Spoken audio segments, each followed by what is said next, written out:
Well, with its second win in 4 races at the German Grand Prix today, McLaren ending Red Bull's dominance in F1 racing. Much of the pre-race attention on championship leader Sebastian Vettel of Red Bull, who plays first or second in every race. But watch the first turn. Lewis Hamilton of McLaren started second, grabs the lead from Mark Webber of Red Bull. The most exciting lead change came on lap 33. Ferrari's Fernando Alonso returning from a tire change, overtaken by Lewis Hamilton of McLaren.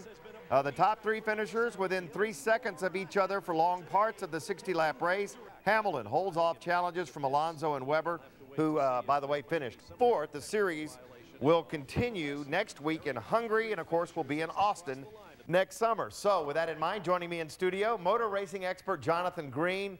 You've covered F1 for more than 20 years. Jonathan, what did you take from today's race?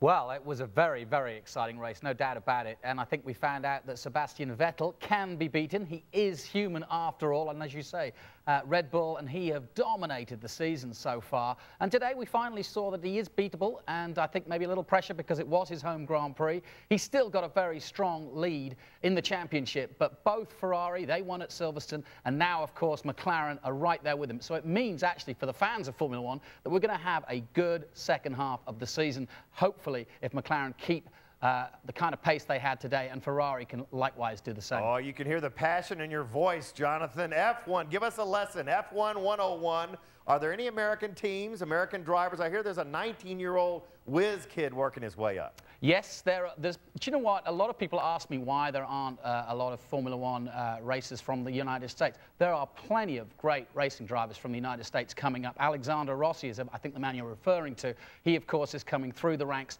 and he could definitely be on that grid come the Austin race. And there are several others, Marco Andretti, a few others, and in the past, Americans have provided a big part of the grid over the years. No, there isn't a U.S. team. There's plenty of U.S. sponsors, but I think that could happen very soon. And, of course, the Circuit of the Americas could be the catalyst to make it happen. Yeah, give us an update. Now, today's race, just an hour and 37 minutes. If I'm going to wait 4 hours in traffic, I want more than an hour and 37 minutes. Obviously, there's other events on race day, but how is Circuit of the Americas coming? And they got a pretty tight deadline there with a June date next summer. Yes, they do. They have a very, very tight deadline, but that seems to be the way it is for the same for India and the same for Korea last year. It's just the way it is. But having said that, I went up to the circuit last month, and progress is coming on quickly.